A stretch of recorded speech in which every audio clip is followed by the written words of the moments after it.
Bienvenidos a la lectura orante con las Sagradas Escrituras. Este día, martes, la Iglesia nos presenta el texto del Evangelista según San Lucas, capítulo 6, versículos 12 al 19. Primer momento, lectura del texto. Por aquellos días se fue él al monte a orar y se pasó la noche en la oración de Dios. Cuando se hizo de día, llamó a sus discípulos y eligió 12 dentro de ellos, a los que llamó también apóstoles, a Simón, a quien puso el nombre de Pedro, y a su hermano Andrés, a Santiago y Juan, a Felipe y Bartolomé, a Mateo y Tomás, a Santiago de Alfeo y Simón, llamado Zelota, a Judas de Santiago y a Judas Iscariote, que fue el que lo traicionó. Bajó con ellos y se detuvo en un paraje llano. Había un gran número de discípulos suyos y gran muchedumbre del pueblo de toda Judea, de Jerusalén y de la región costera de Tiro y de Sidón, que habían venido para oírle y ser curados de sus enfermedades, y los que eran molestados por espíritus inmundos quedaban curados. Toda la gente procuraba tocarle porque salía de él una fuerza que sanaba a todos. Palabra del Señor. Gloria a ti, Señor Jesús. Pidamos la presencia del Espíritu Santo. Digamos juntos en este día: ven, ven Espíritu Santo. Llena los corazones de tus fieles y enciende en ellos el fuego de tu amor. Envía tu Espíritu y todo será creado y renovarás la faz de la tierra. Ven Espíritu Santo, ilumínanos y santifícanos en la luz de la verdad, que podamos ser llenos de la gracia tuya en nosotros. Hoy, en este texto de la lección de los 12, que nosotros nos sintamos llamados también desde el bautismo a ser sacerdotes, profetas y reyes, también enviados, como lo que significa la palabra apóstolo, y podamos comprender esta grandeza de esta palabra y reconocer la fuerza de Jesús, que ha empezado esta gran misión de la iglesia en el tiempo de la historia con 12 hombres que han querido seguir el llamado de Dios. Amén. ¿Qué dice el texto? Ustedes y yo tomamos la lectura otra vez, nos vamos al capítulo 6, miramos versículos 12 al 19. ¿Cuál es la narración? ¿Hacia dónde se dirige Jesús? ¿Qué pasa por la noche? Luego, ¿él qué hace? ¿A quiénes llama? ¿Cuáles son los 12 de los 12 apóstoles? Los nombres. Después, ¿qué pasa cuando los elige? En los versículos 17 al 19, ¿cuál es la narración que se nos hace allí?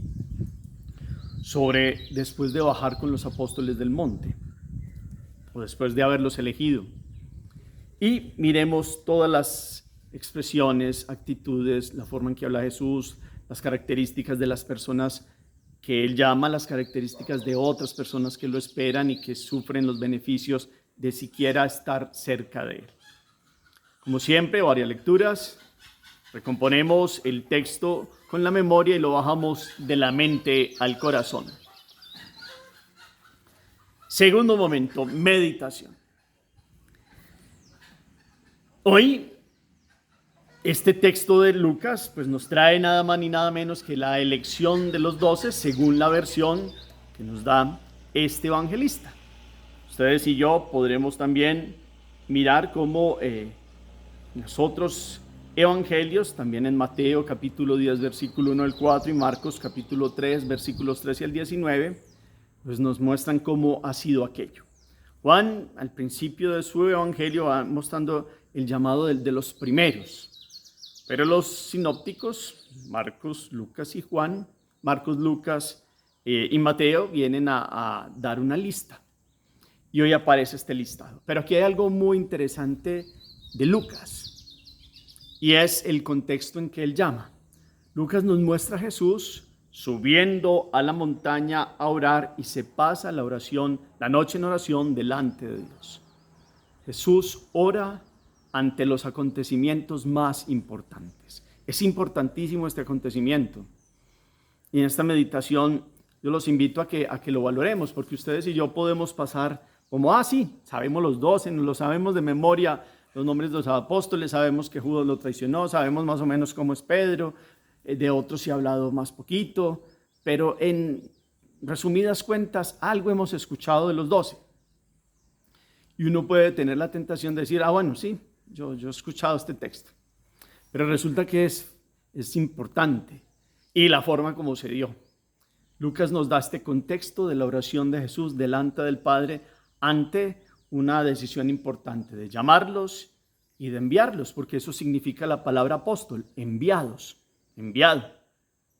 Y los ha constituido como las columnas de la iglesia, y después vendrán los discípulos, y con el tiempo vendrán aquellos que siguen escuchando el llamado de Jesús, y con la imposición de manos de estos apóstoles, que serán los obispos y sucesores de estos, pues vendrá toda esta cadena ininterrumpida de elegidos y de enviados en el tiempo, en la historia. Entonces ustedes y yo hoy los invito a que miremos esta línea de meditación de Jesús que ora y después de la oración tiene la iniciativa de llamar, de convocar, de elegir, el verbo que ustedes quieran utilizar. Pero no solo se ha quedado en la historia ese llamar, convocar, elegir.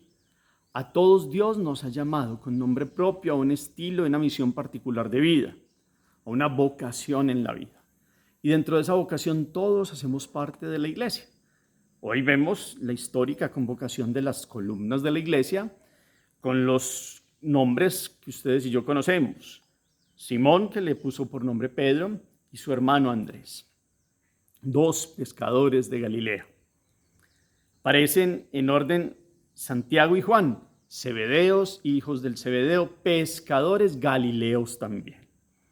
Después aparecen Felipe y Bartolomé, que Juan, cuando nos da la descripción, acuérdense ustedes, que primero Felipe se encuentra con Jesús y Jesús le dice, sígueme, y después Felipe va y le dice a Bartolomé, de aquel de que han hablado las escrituras, Jesús de Nazaret, y Bartolomé le dice, es que de Nazaret es algo bueno, y le dice, ven y lo verás, y entonces Bartolomé viene, y Jesús le describe cómo antes él lo vio en la higuera, y hace un llamado entonces de Felipe y de Bartolomé. Ya vamos 6. Felipe de Betsaida, Bartolomé de Canaán, también galileos, estos 6 primeros. Después, cuando hablamos de Galilea, hablamos del norte de Israel. Después aparecen Mateo y Tomás. Dentro de poco celebraremos la fiesta de San Mateo en este mes de septiembre, que ha sido el recaudador de impuestos, o también es llamado Leví, aquel que ha dejado todo, su vida antigua, de una vida según para Israel era un hombre muy pecador, y ha dejado esta vida de pecado y ha seguido a Jesús. Tomás, el Dídimo, le dicen así porque tenía una hermana gemela, era un hombre que parece que era de Rama, o Ramá, era una ciudad más del sur, y allí pues deja toda su familia y sigue a Jesús.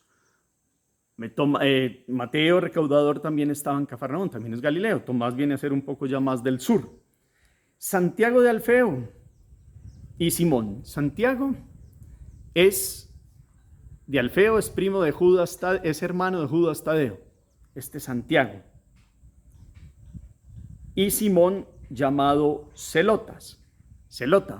Simón, aquel era zelota porque su padre era partidario también, y él y aquellos que esperaban la liberación de Israel de una forma violenta, un poco de un grupo guerrero convocado, un grupo para tener ideales de liberar a Israel del dominio opresor. Pero también era cananeo porque su padre lo había tenido junto con una esclava cananea, de origen cananeo, porque la esposa de no le había podido dar un hijo. Y viene Simón entonces. Al parecer, también curado de una lepra, viene a ser apóstol del Señor. Ese era del sur, su padre tenía algunos bienes.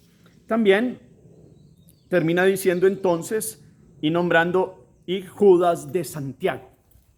Cuando uno dice Judas de Santiago, pues alguien dirá, Judas es hijo de Santiago, porque así se utiliza en la Biblia. Pero Judas se refiere a Judas, hermano de Santiago. Y los invito a que miren la cartica de Judas antes del Apocalipsis, allá en el penúltimo libro del Nuevo Testamento, Judas, apóstol Judas, dice, él se llama Judas, hermano de Santiago. Es que es hermano de este Santiago de Alfeo, que son hijos de Alfeo y de María de Alfeo. Ahí están los 12 y Judas Iscariote el que lo entregó. Entonces, entre ellos hay pobres, hay ricos, hay doctos, hay otros que no son tan doctos, y hay como una heterogeneidad de personajes que son llamados con nombre propio por Dios, porque Él sabe por qué los elige, por qué los llamó, con eso sus corazones, y sube a la montaña, toma la decisión, baja y los convoca. En un evangelio amplio también se nos ha comentado en algún momento, Jesús a una mística, como Él inclusive subió con ellos. Si uno ve la narración de Marcos de este evangelio, uno ve que, si ustedes miran Marcos 3, 13, 19, si van allí, uno ve que Marcos es como si los hubiera llamado y hubiera subido con ellos también al monte. 3, 13, 19 dice, subió al monte y llamó a los que Él quiso. Esa es la expresión de Marcos. Y al parecer, no es solo que Jesús haya estado en oración, los puso en oración con Él. Y fruto de una oración al estilo de un retiro espiritual, digamos que una semana, con poca comida, con lo necesario, pero con un encuentro con el Espíritu, los forjó interiormente y descendió con ellos a enviarlos después de haberlos preparado. ¿Cómo se prepara Él? Todos los días en el encuentro con el Padre, y les enseña así a fortalecer su espíritu. No solo los formó con la palabra, que era parte de la formación, los forma con ejercicio también de espíritu y de oración. Y que ellos dentro de sí se sientan esa convocación, se pesen y miren ese llamado y puedan bajar con Él del monte. El monte es el lugar en las Sagradas Escrituras del encuentro con Dios, y puedan dar lo mejor de sí. Y son 12 no perfectos, no los más importantes de Jerusalén. Ahí el más formadito en Jerusalén era Judas Iscariote y fue el que falló.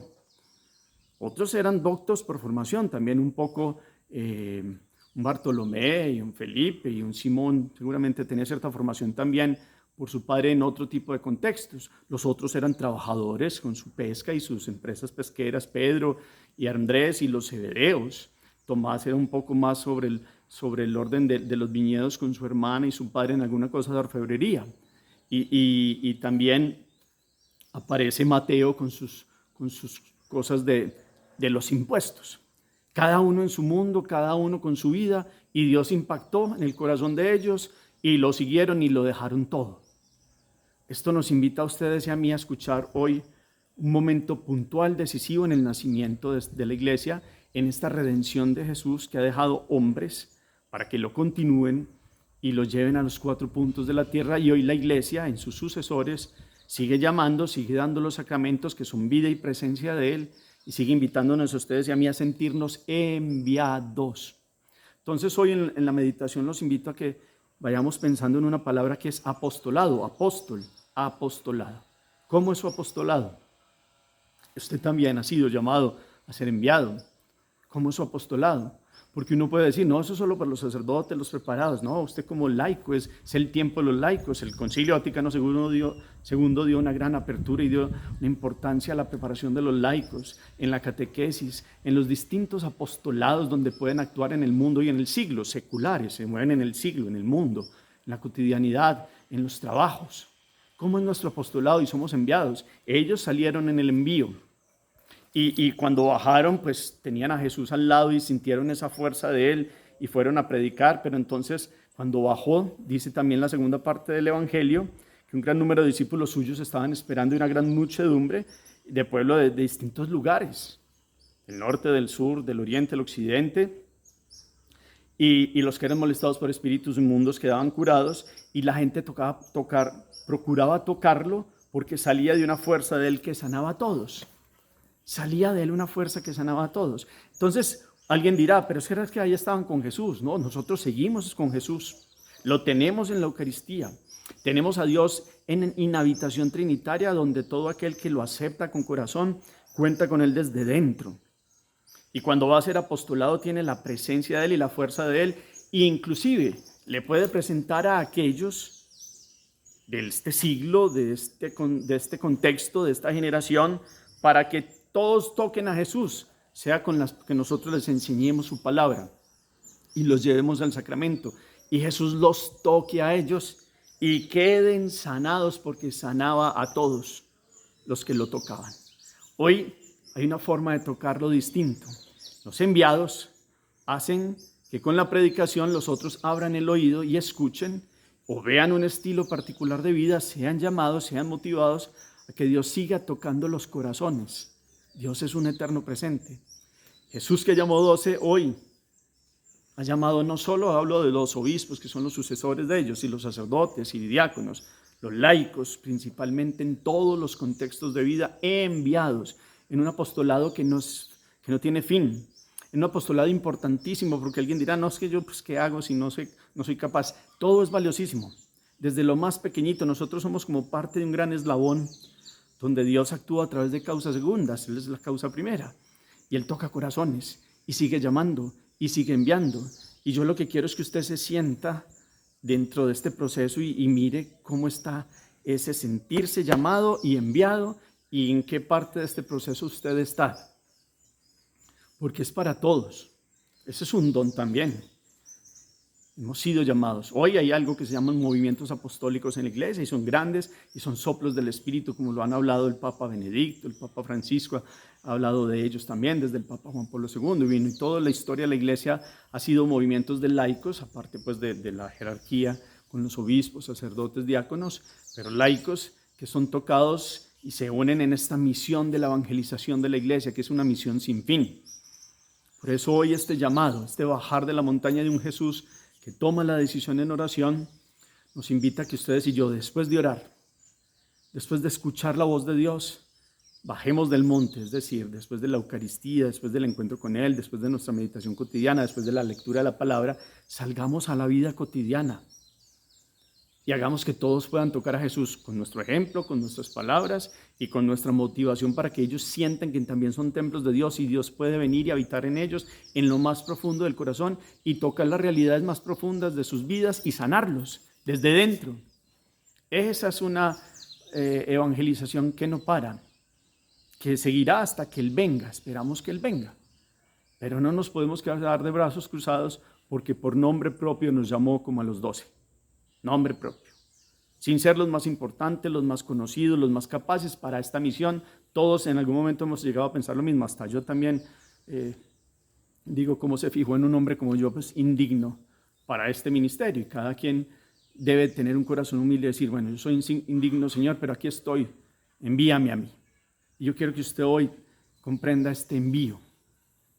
Es un amor de Dios grandísimo, con nombre propio, con historia particular de vida. Dios lo conoce y lo ama. Lo ha elegido desde antes que usted naciera. Es más, sin caer en un error, puedo decir desde que Él, en el momento que Él ha creado su alma, sus almas, les ha dado un destino, una misión y una razón de ser. Que no es solo venir y trabajar y, sí, claro, todo el proceso de las cosas naturales de la vida.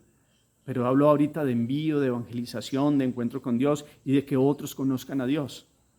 Y que las obras del amor sean presentes cotidianamente en nuestras vidas. Y que hablemos del amor con mayúscula, que es Él, para que transformen las vidas de otros que andan con muchas ocupaciones en el día a día, pero que no han no han comprendido el sentido del para qué la vida, para qué venir a este mundo. ¿Cuál es el sentido último? ¿Dónde está la verdad en mayúscula? ¿Quién es el camino, la verdad y la vida? Y lo presentemos, Jesucristo, y nos llama y nos envía. A eso los invito, que puedan comprender hoy, Dios no elige solo a los súper preparados, Dios nos elige a todos. Está en la libertad de cada uno responderle, y cada quien puede responder de la mejor manera. Francisco, desde haciéndose el último Francisco de Asís, ha sido un gigante. Y los santos se van bajando y bajando y se van haciendo pequeñitos y van haciendo gigantes en esos envíos y en esa transformación. Y otros sin hacer muchas cosas raras y ofuscadas, inclusive esa teología que a veces para algunos incomprensible, desde los gestos más pequeños transforman los corazones de millones de personas. Eso han hecho la vida de aquellos santos que se han sentido enviados porque han sentido la presencia de Dios en sus corazones. Los invito a que hagamos oración. Te alabamos, Padre, porque Cristo, tu Hijo enviado, anunció el evangelio del reino a los pobres y humildes y fundó su iglesia sobre las columnas de los apóstoles. Tú nos llamaste a formar un pueblo compacto que te sirva en la unidad, la verdad y la santidad. Te damos gracias por la fe recibida de nuestros mayores a través de una larga cadena de testigos y creyentes. No permitas que la antorcha se apague en nuestras manos, sino que transmitamos su llama a las nuevas generaciones. Haz, Señor, de tu iglesia un hogar de amor y alegría para un mundo que camina en tinieblas buscando la luz. Así todos encontrarán en ella un motivo de esperanza. Amén. Cuarto momento, la acción. Es un momento de reflexión, del escuchar el llamado de los 12, de ver que sin ser los que pensaban los israelitas que tendrían que ser aquellos seguidores del Mesías, cómo el pensamiento de Dios es tan diverso y cómo Dios actúa y el Espíritu Santo hace lo que quiere en el buen sentido de la palabra. Cómo el Espíritu Santo lo ha tocado en su vida, cómo se ha sentido enviado por Él. Si en algún momento ha tenido una experiencia de ser enviado en la iglesia, ¿cómo le ha ido? ¿Cómo hoy esta palabra lo mueve a sentirse enviado si no lo ha sentido en algún momento de la vida? Si no lo ha sentido porque usted dirá, es que yo no soy capaz, yo no puedo, no estoy preparado. La iglesia ofrece los medios de preparación en las diócesis, en las parroquias. Qué bueno acercarse a las parroquias y a las diócesis y arquidiócesis, a los distintos apostolados. Ahí hay un envío. Usted lo puede hacer siendo padre, siendo madre, siendo empresario, siendo profesor, siendo lo que usted haga en la vida cotidiana, sacando un rato para formarse y para llevar la palabra de Jesús. Cómo usted se forma también en el encuentro cotidiano del amor en la Eucaristía, en la lectura de la palabra, en la liturgia de las horas, en la oración personal, comunitaria, en las obras de la caridad, en el apostolado social también. Hay muchos puntos. ¿Cómo se siente usted inmerso en esta cadena de evangelización que empezó desde Jesús y no ha parado? Y no parará hasta que Él vuelva. ¿Y cómo usted hace parte de esta gran riqueza? ¿Se siente un enviado, que significa apóstol, o un testigo, que también significa mártir, y pueda dar la vida por quien es la vida con mayúscula? ¿Cómo usted hoy lo toca esta palabra? ¿Cómo hoy usted puede ser ese Jesús que lo tocaban y todos quedaban curados? Nuestras vidas y las vidas, que ojalá llegaran a ser como la vida de los santos, que ver un santo es decir, es que he visto a Dios en un hombre, como decían del cura de Ars, y los motivara a enamorarse de Dios y a cambiar desde lo interior, y con Dios por dentro transformar la vida no solo personal, sino también comunitaria. Y esto es en este siglo, eso es en este tiempo, y la iglesia sigue invitando a muchos que sigan este llamado. Fueron 12, también 72, y después muchos más. Y en este mundo, donde pareciera que no hubiera más llamados, los hay. Y el mundo suscita a Dios, el Espíritu suscita nuevas comunidades apostólicas en muchas partes, unidas en el Papa y los obispos, en la misión de evangelización de la iglesia. Ojalá usted sea partícipe de eso. Y cada uno desde su grano de arena pueda aportar en la presencia de Dios en esta nueva generación. Gracias por sus mensajes, gracias por la participación. Gracias por escribir desde donde nos acompañan. Señor esté con ustedes y la bendición de Dios Todopoderoso, Padre, Hijo y Espíritu Santo descienda sobre ustedes y los acompañe siempre. Señor los bendiga y los acompañe en este día.